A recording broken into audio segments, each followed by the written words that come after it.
Riot are trying their best to put the S in Riot Games. This week's special League of Legends 10th anniversary livestream saw a whole suite of announcements covering new games, new genres, new platforms, and generally a new direction for Riot. One that is very bullish and very aggressive indeed. Hey everyone, and welcome back to another Industry Report, the series where we take a closer look at the biggest goings-on in the industry. And Riot certainly have given us a lot to talk about today. Of course, before we get started, be sure to like, sub, and ring that bell, and also check out our other report published today. Okay, so with that said, let's talk Riot and how their latest wave of announcements is firmly aimed at global esports domination, and I would say much to the detriment of current incumbents such as Valve and Blizzard. So, this week marks the 10th anniversary of League of Legends official release, and to celebrate this, Riot had a special edition of their Riot Please livestream. Now, while these are typically just a video broadcast of lead producer Joe Tung discussing incoming changes to League of Legends, this particular one was, well, a more grandiose affair. On top of announcing new content for Teamfight Tactics, which is wildly popular, and a new edition of the Senna champion for League of Legends, the stream also revealed a host of new projects on the way from Riot Games. These new projects include an original animated series, a collectible card game, a first-person tactical shooter, an esports management sim, a 1v1 fighter, and what actually looks like a dungeon crawler. It's a lot of games, a lot of projects. Riot have also revealed the mobile and console version of League called Wild Rift, so it's been a very busy time at Riot HQ. Now, League of Legends finally moving beyond the PC platform certainly is a big story, one of the larger parts of today's livestream. During the reveal, Michael Chow, the executive producer of Wild Rift, admitted that it has taken them years, in fact way too long, to actually get around to doing this. Now, this is a sentiment that's been echoed by much of the LoL community for quite some time, and something that, well, obviously would have been a very lucrative place for Riot to get into a bit earlier. Honor of Kings, a MOBA overseen by Tencent, has been a dominant force in mobile gaming since its 2015 release, and that's all while being a blatant ripoff of League of Legends. Now, the story goes here that Riot, who are of course 100% owned by Tencent, were at loggerheads with their owners over the feasibility of bringing League of Legends to a mobile audience. Because of that, Tencent instead opted to release Honor of Kings, which proceeded to dominate the mobile gaming market in Asia. Now, that game's influence is actually so wide-reaching that the Chinese state newspaper, The People's Daily, referred to it as a poison. Lovely. Now, this led to Tencent losing some 17.5 billion in market value and having to take a whole bunch of corrective measures, such as installing parental controls in the game. Now, a westernized version of that game was later released in Arena of Valor, but it did not take off in quite the same way. Now, as for why it's taken so long for LoL to come to mobile and console, well, it's hard to say. Chow stated that it was down to the challenge of bringing an authentic League experience to other platforms, and he goes on to emphasize that Wild Rift is not a port, but rather it's a separate version of the game that has been built from the ground up for mobile and console. It's kind of interesting. So platform-specific design decisions have been taken into account, such as introducing new control schemes and actually tweaking the length of matches.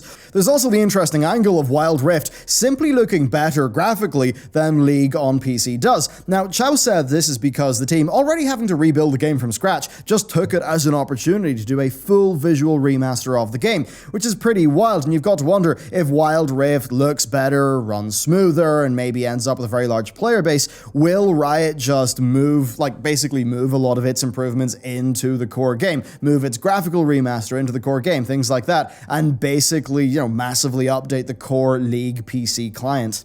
Anyway, there's far more here, and in a move seemingly aimed at both Blizzard and Valve, we've got their tactical shooter. Now, while we can conceivably see how a 1v1 fighter or a card battling game could fit into the tone and the feel of the League of Legends universe, well, one of the new IPs is a hero shooter, and that does seem like quite the departure. Now, while we've not seen a whole lot of Project A, the core of the gameplay, it looks like CSGO with a dash of Overwatch, basically. You've got CSGO-like gunplay and then unique abilities like with Overwatch. Overwatch. Now, while Riot's decision to release a shooter might seem a bit baffling on the surface, you really do just see it in the context of them desiring a even more significant esports presence. I mean, with this, they clearly want the esports-friendly gunplay of, say, CSGO, but also the crazy plays you can get when you actually have access to character abilities. Now, one fears that the Overwatch-like abilities could harm the game by giving you a bit of style over substance, but I'd imagine, based on what I've seen from this game, that it's going to play out more like, say, nades in CSGO. So actually using nades in CSGO, it's a very simple mechanic, but it can really be stretched far.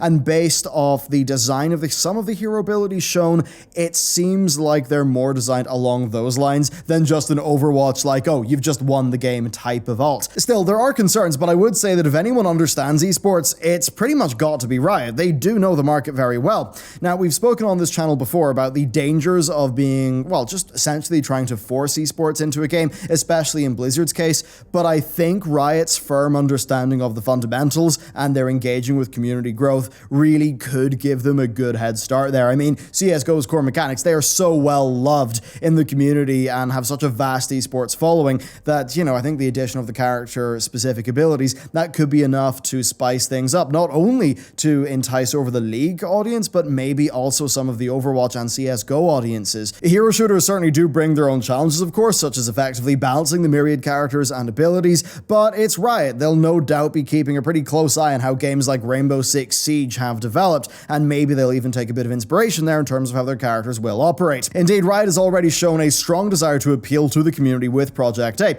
with the executive producer Anna Donlin actually using some of her time in the video to discuss the robust anti-cheating protocols that are going to be in place for the game. This is, well, evidently an attempt to appeal to players who are growing wary and a bit frustrated with the systemic cheating issues seen in games like CSGO and Rainbow Six Siege. It could also be seen as a way to counteract the influence of some of the Chinese market who, well, just seemingly are a lot more liberal with cheating programs. I mean, if you've played PUBG when it came into the market, you pretty much know what I'm talking about. Donlin also said the Project A is going to war over things like netcode, and these are not comments to be taken lightly. Like, Riot are incredibly impressive there. They've actually built vast amounts of dedicated network infrastructure across all of the US and Europe, and this is all in the name of reducing latency for players. They've worked with several ISPs to make sure that this network is just as capable as is possible, and this is something that could be used for their upcoming games. It could be indeed a fundamental aspect of their business that really will be a differentiator. It could be something the likes of Overwatch and Valve with CSGO actually just don't have access to. Then past that, and majorly dunking on Blizzard, we've got Legends of Runeterra, their new card game, and it's a very clear statement from Riot, basically with how they want to deal with the strategy card game market, and they're taking complete aim at Hearthstone. So Andrew Yip, the design director, and Jeff Ju, the executive producer, gave us a bit of a look at Legends of Runeterra. Now, they both have a long history playing card games, and they said that they are very well versed in the flaws of the genre: aggressive monetization, unnaturally shifting metas, broken cards, and randomness being a prevailing factor in the experience. So right off the bat, Riot are actually differentiating themselves from the market and having their card acquisition basically being a top priority in terms of design, offering players multiple ways to earn new cards and avoiding some of the more prominent monetization strategies and random generation. The Legends of Runeterra team basically say they hate randomization and acknowledge that it sucks when you can only unlock cards at random. Because of this, they've catered the experience to be much more rewarding to the player, at least they say so. The game is free to play, and new cards can be earned through playing the game and earning experience, where the player can basically always choose what card they want to unlock. Now, you can unlock cards through weekly challenges, you can trade in wild cards for specific cards, or buy cards directly from the store. Jeff Ju says that bottom line, in Legends of Runeterra, you will never pay for randomized packs. That is breaking convention for card games. That's a massive amount of shade thrown at Blizzard, and I think it is a more fair and ethical monetization strategy in just about every regard. So while the stream saw many reveals, Riot actually didn't go into much more detail than what we've discussed here. A number of the devs basically just said that, yeah, their teams are just going to be getting their heads down and getting to work, and we really shouldn't expect too much information soon. We actually heard even less about games such as Project F, which, carrying forward Riot's expansion into other genres, could be be some sort of dungeon crawler from what we can gather so far. Also announced was an esports management sim in the style of the very popular football management games. So Riot have said little about its release, but it does look like there's going to be some sort of revenue sharing capability with real esports teams. So therefore, it's possible that real life players and real life brands will have their images in that game. And while little information was given about that title, I think the fact that it exists just speaks volumes to the importance Riot are attributing to esports.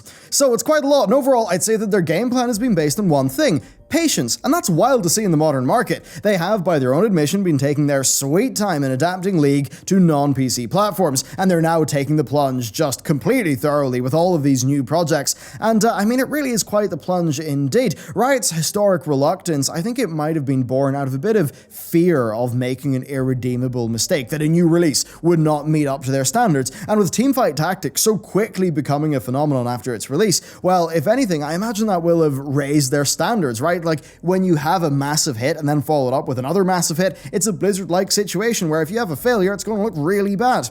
So it's very interesting, the extent of Riot's expansion and the number of genres and markets that they're covering here. It's just staggering. Riot's statement of intent here basically seems to be that they are coming for the competition. It certainly is ambitious, but the time and the money that they've spent behind the scenes making all of this stuff, well, I've got to imagine that it's going to serve them well. Still though, in the wake of the recent Blizzard controversy, it's kind of odd that more is not being said about Riot and their ties to China through Tencent. I mean, they're wholly owned by Tencent. Everything announced so far will fit pretty neatly into the Eastern and Western markets, as well as esports, but without being exclusively tied to either one of those markets. I think their vision for the future of these titles is pretty much displayed in their vision for League of Legends, and that is to make quality games with fair monetization that just get a massive amount of the market. And I suppose it's this generally fair approach to monetization that's one of the reasons why they generally don't seem to get too much flack from their audience, especially, in a case like where a lot of people do know that they're fully owned by Tencent. So it certainly will be interesting to see how the expansion goes for Riot, because, well, if these actually are successes, I think it's going to be pretty darn wild for the games industry in general, because if you take a company like Blizzard, essentially, Riot have just leapfrogged themselves from being a mono-game company to a multi-game company, right? They're massive, they're going to have all of these projects running, and most of those projects will be viable competition to Blizzard Entertainment. I mean, it looks like they're doing a dungeon crawler. Blizzard have Diablo, they have a hero shooter. I mean, they both have a hero shooter now. I mean, that certainly is a lot of competition, and I'll say this, competition is only good in the market. I mean, for a long time, we've been looking at Blizz and thinking, you guys are so slow. And I mean, in the MMO space, it's been so obvious that Blizzard have not felt competition. I mean, I'm saying that as a long-time World of Warcraft person. And I mean, amongst their other genres, Overwatch being so slow, maybe something like this will really just put the heat under Blizz and get them to accelerate. Now, of course, I'm sort of, benching the discussion of Blizzard's, obviously, like, their meta situation right now, but just talking about this in terms of competition, I mean, League expanding, that's going to pressure Valve a bit more, pressure Blizzard a bit more. I mean, not that Heroes of the Storm is even competition to League of Legends being real, but certainly in the hero shooter space and in the dungeon crawler space. It's an extremely interesting move. As I said, more competition the merrier, and I hope this just inspires other companies to get their heads down, to work harder, to get more products out there, and importantly, to compete on monetization. I think it is so important here that Riot have came out and said, we're doing a card game, but you know the way Hearthstone's full of random stuff, and Hearthstone is so bloody expensive to play? Well, guess what? R1 is, I mean, maybe it will still be expensive, but at least it'll be fair, I suppose, in that it's, not based on randomness. I mean, that could really just push the business models forward, and if that is the case, it's a good thing. Overall, though, we'll need to wait and see how many of these projects actually do make it live, and what their monetization state will be like when they actually do go live. But for now, I'd like to know, what do you think about Riot's new projects? What do you think about the competition in the market now that Riot have made this announcement? And just generally, how are you feeling about the situation? Let me know down below. Thank you very much for watching this video, and with that, I will see you next time.